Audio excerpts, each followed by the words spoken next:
Are video games bad for mental health? No, obviously they are not. However, this is something that has a lot of complexities to it, and I want to delve deeper into this topic. I feel like a lot of people think that video games are super toxic and bad for mental health, and I believe that that is not a good generalization that people make. Living in America, I can definitely say that when it comes to being healthy mentally, it's quite difficult. There is definitely a lack of resources, whether that's help or accessibility towards being healthy physically and mentally. We're not really even taught a lot about mental health. I feel like we're just kind of discovering it as a society. There's so much marketing that's always thrown in our faces, which is not good for our mental health. And in my opinion, one of the biggest things is social media, which affects us all, whether we know it or not. Truthfully, it can be difficult to be happy. It's a process sometimes, it takes hard work, and there are ups and downs throughout the process. I believe that if video games are something that genuinely make you happy and they aren't hurting you, then that is amazing, and you should honestly cherish that. For me, I feel like I could have such a crazy day, or I could be in my head so much, and just sitting down and playing some video games and listening to something just completely clears my head and allows me to enter this flow state. Some games are kind of mindless, I don't have to think too much. Some games allow me to be really creative and express my creativity. Some games are super competitive and really allows me to get that out. But I do think that that's really important to understand that there are a lot of different kinds of games, and also everyone's different. The same way that people react to substances differently, the same thing goes to video games. Some people can maintain a healthy relationship with them, while other people get too addicted.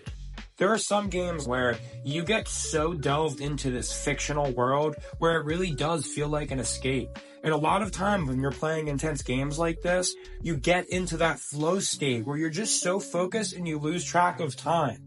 I honestly believe that that is a great thing to consistently do. That is a great life experience to learn, because that is something that you can translate into all aspects of your life.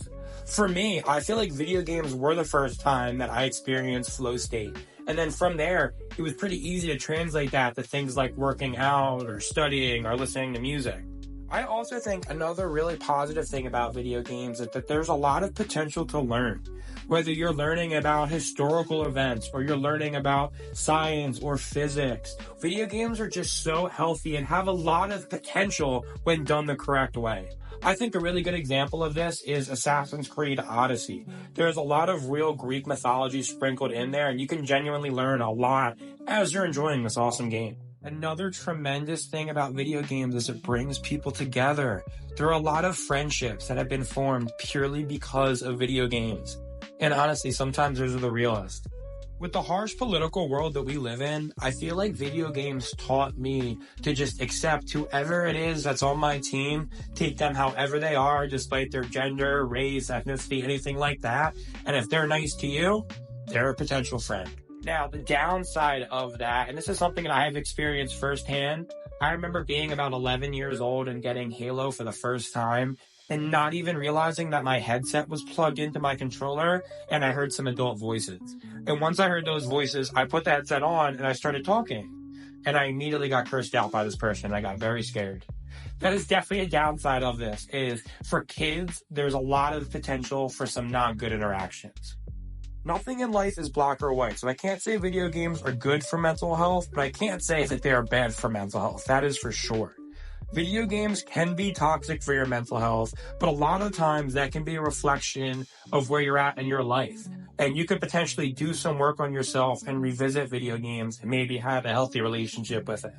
In conclusion, video games do offer the potential to have a meditative, unwinding experience and also allow you to connect with people in various ways. They can allow you to explore your creativity and also allow you to explore your competitiveness. You just have to be aware of some potential downsides of gaming and be cautious of those things. And also, just stick with the games that make you feel good. That's simple. Thank you guys so much for watching. I hope you enjoyed this video. Peace.